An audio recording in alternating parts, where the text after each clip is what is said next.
কাজে সংশোধন হচ্ছে, যা হচ্ছে ভালো হচ্ছে। ভগবান যা করেন মঙ্গলের জন্য করেন।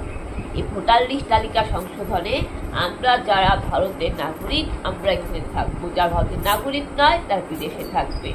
আর আপনি এই মূর্খামি নেগেটিভ চিন্তা বন্ধ করুন। যেখানে ভারত সরকার বলছে বাংলাদেশি হটাও, আর আপনি কি বলছেন? আপনি মানুষের কি বিনাশ করছেন যে পশ্চিমবঙ্গের বাঙালিদের তাড়াবে। আপনি কি মূর্খের সঙ্গে বাস করছেন? আপনি কি ঘাস খেয়ে পড়াশোনা করেছেন? পশ্চিমবঙ্গের বাঙালি হচ্ছে ভারতের নাগরিক। পশ্চিমবঙ্গ ভারতের রাজ্য। ভারতের একটা অন্যতম রাজ্যের মধ্যে রয়েছে পশ্চিমবঙ্গ। পশ্চিমবঙ্গে যারা জন্মায়, পশ্চিমবঙ্গে যারা বাস করে তারা প্রকৃতপক্ষে ভারতবাসী। আর পশ্চিমবঙ্গে যারা ভোট দেয় পশ্চিমবঙ্গের মানুষ হচ্ছে ভারতবাসী। সুতরাং আমাদের ওয়েস্ট বেঙ্গলের যারা আমরা বাঙালি রয়েছি, যারা বাঙালি রয়েছে তারা কিন্তু ভারতীয় বাঙালি। পশ্চিমবঙ্গে যারা বাঙালি রয়েছে তারা ভারতীয় বাঙালি। আমরা সবাই ভারতীয় বাঙালি। আমরা পশ্চিমবঙ্গে থাকি, আমরা ওয়েস্ট বেঙ্গলবাসী। আমরা পশ্চিমবঙ্গ থেকে আমরা ভোট দিই কাকে? ভারত সরকারকে তো ভোট দিই, আমরা ভারত মাতাকে তো ভোট দিই। আর আমরা পশ্চিমবঙ্গে থেকে আমরা যে সুযোগ সুবিধা লাভ করি ভারত মায়ের কাছ থেকে, তো ভারত মায়ের লবণ খাই, ভারত মায়ের নুন খাই, ভারতের সুযোগ সুবিধাই তো লাভ করি। ভারত মায়ের কাছ থেকে তো আমরা সুযোগ সুবিধা নিই। তাই আমরা ভারতবাসী। তাই আমাদের উচিত ভারতের পক্ষে থাকা। পশ্চিমবঙ্গের যে সমস্ত বাঙালি রয়েছে, ওয়েস্ট বেঙ্গলের যে সমস্ত বাঙালি রয়েছে, সেই বাঙালিদের বোঝা উচিত যে তারা প্রকৃতপক্ষে ভারতবাসী, ভারতের নাগরিক। তাই ভারতীয় বাঙালিদের যারা বাঙালি রয়েছে তাদের মৌলিক কর্তব্য পালন করতে হবে। তাদের উচিত সংবিধান পালন করা, ভারতের সংবিধান মেনে চলা, ভারতের সংবিধানের 11টা মৌলিক কর্তব্য পালন করা প্রত্যেকটা বাঙালিদের কর্তব্য।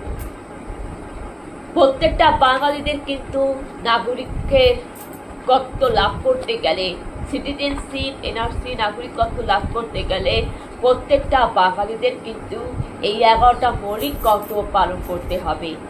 আর তাই ভারতীয় নাগরিকদের উচিত, পশ্চিমবঙ্গের বাঙালিদের উচিত, যারা ভারতের লবণ খান, ভারতের নুন খান, এবং আমরা যারা ভারতের সুযোগ সুবিধা নিই, ভারতের নাগরিকত্ব লাভ করছি, ভারতের নুন খাচ্ছি, আমাদের সবার সকলে গোটা ভারতবাসী এবং ওয়েস্ট বেঙ্গলবাসী। ওয়েস্ট বেঙ্গলবাসী কিন্তু ভারতীয়, ওয়েস্ট বেঙ্গলবাসী কিন্তু ভারতের নাগরিক।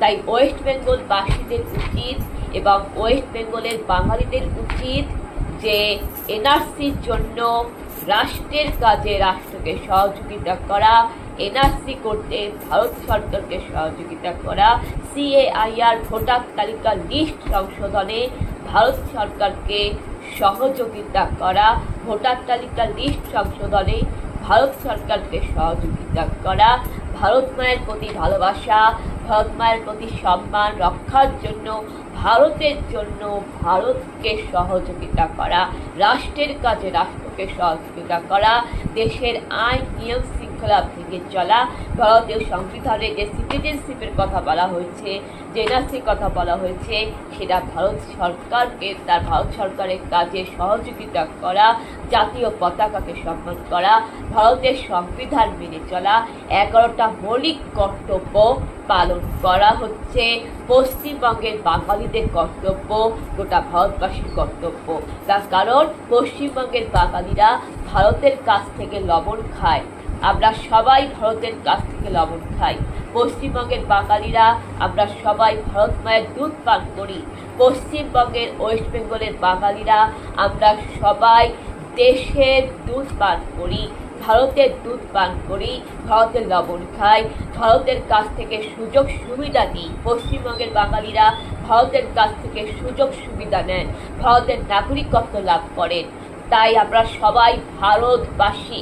পশ্চিমবঙ্গের বাঙালিরা সবাই ভারতবাসী, তাই ভারতবাসী হিসাবে ভারতের নাগরিক হয়ে, ভারতের লবণ খেয়ে, ভারতের নুন খেয়ে, ভারত মায়ের সুযোগ সুবিধা নিয়ে, ভারতের কাছ থেকে সুযোগ সুবিধা নিয়ে নাগরিকত্ব লাভ করে আমাদের উচিত ভারত মায়ের পক্ষে থাকা।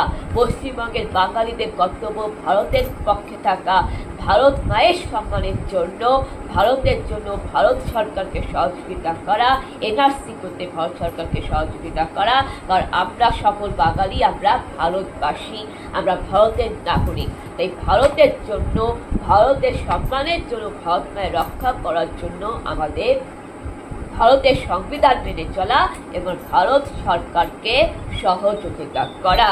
এবং যারা বিদেশি বহিরাগত রোহিঙ্গা চোরের মতো চুপি চুপি অনুপ্রবেশ করছে, তাদেরকে দেশ থেকে তাড়িয়ে দেওয়ার জন্য আমাদের ভারতীয় বাঙালিদের, আমাদের ওয়েস্ট বেঙ্গল বাঙালিদের ভারত সরকারকে সহযোগিতা করা। যারা বিদেশি বহিরাগত শত্রু চোরের মতো অনুপ্রবেশ করছে, এটাই হচ্ছে পশ্চিমবঙ্গের বাঙালিদের কর্তব্য। আর পশ্চিমবঙ্গের বাঙালিরা ভারতের বাঙালি। আর বাংলাদেশি হাটাও মানে যারা বিদেশি বহিরাগত বাংলাদেশ থেকে, পাকিস্তান থেকে চোরের মতন চুপি চুপি বেআইনি ভাবে, অবৈধভাবে অনুপ্রবেশ করছে, সেই বাংলাদেশিদের হাটাও। এটাই হচ্ছে কথার মানে। কিন্তু আপনারা তো ঘাস খেয়ে পড়াশোনা করেছেন, আপনাদেরকে ব্রেন ওয়াশ করছে, আর আপনারা বুঝে গেলেন যে পশ্চিমবঙ্গের বাঙালিদের তাড়াবে। মূর্খ নাকি? পশ্চিমবঙ্গের বাঙালিদের ভারত সরকার কেন তাড়াবে? ভারতের 24টা ভাষার মধ্যে 1 নম্বর ভাষা রয়েছে বাংলা ভাষা। বাংলা ভাষা তো ভারতের 2য় স্থানে রয়েছে, পৃথিবীতে 5ম স্থানে রয়েছে, ইন্টারন্যাশনাল আন্তর্জাতিক ভাষা। এই বাংলা ভাষা তো ভারতবর্ষের সরকারি অফিসিয়ালি রাষ্ট্রীয় স্বীকৃতি পেয়েছে। তাই পশ্চিমবঙ্গের বাঙালিদের কেন তাড়াবে? এখানে ভারত সরকার ভারতের নাগরিকদের তাড়াবে না, তাড়াবে বিদেশিদের। আর সেই বিদেশি যদি অসৎ আচরণ করে, তাদের তো তাড়িয়ে দেওয়ার অধিকার তো রয়েছে। আপনি কি রাষ্ট্রবিজ্ঞান বই পড়েননি? তাহলে আপনি সেই 2014 সালের থেকে 16 সালের ক্লাস 11-12 রাষ্ট্রবিজ্ঞান বইটা পড়ুন, সংবিধানটা পড়ুন, যেখানে লেখা আছে কোনো বিদেশি যদি অসৎ আচরণ করে, অনুপ্রবেশ করে, তাদের দেশ থেকে তাড়ানোর অধিকার ভারত সরকার রয়েছে। নাগরিক আর বিদেশিদের মধ্যে পার্থক্য রয়েছে, নাগরিক আর অনুপ্রবেশকারীদের মধ্যে পার্থক্য রয়েছে। ভারতীয় বাঙালি, পশ্চিমবঙ্গের বাঙালি, ভারতীয় বাঙালি, ভারতের নাগরিকদের সাথে পশ্চিমবঙ্গের বাঙালি, ভারতীয় বাঙালিদের সাথে বাংলাদেশিদের পার্থক্য রয়েছে। বাঙালি আর বাংলাদেশি কথাটা আলাদা, এটা আপনি মাথায় রাখুন। চার সর্বত কখনো এক হয় না। তাই দয়া করে মানুষদের ভুল বিভ্রান্তি করে মিথ্যা মিথ্যা গুজব ছড়াবে না যে ভারত সরকার বাংলাদেশ তাড়াবে, ভারত সরকার এনআরসি হলে তোমাদের তাড়াবে। এই ফালতু গুজব ছড়ানো বন্ধ করুন। আপনি যদি ভারত মাকে ভালোবেসে থাকেন, তাহলে ভারত মায়ের জন্য ভারতের কাজে ভারত সরকারকে সহযোগিতা করুন, সংবিধান মেনে চলুন, 11টা মৌলিক কর্তব্য পালন করুন। কারণ আপনি দেশের লবণ খান, আপনি ভারতের লবণ খান। আর যারা ভারতের লবণ খেয়ে দেশের সুবিধা ভোগ করে বাংলাদেশে দাঁড়ি করে, পাকিস্তান দাঁড়ি করে, তারা হচ্ছে দেশদ্রোহী। এদের বিরুদ্ধে দেশদ্রোহীদের সমর্থন করবেন না, অন্যায়কারীদের সমর্থন করবেন না। জয় হিন্দ, বন্দে মাতরম। বন্ধুরা, যদি আমার কথায় কোনো ভুল ত্রুটি হয়ে থাকে মার্জনা করবেন। আমার যেটা সঠিক, যেটা ন্যায় মনে হয়েছে, আমি সেটাই বলেছি। আপনারা সকলে ভালো থাকবেন। আপনাদের সবাইকে ধন্যবাদ। জয় যিশু।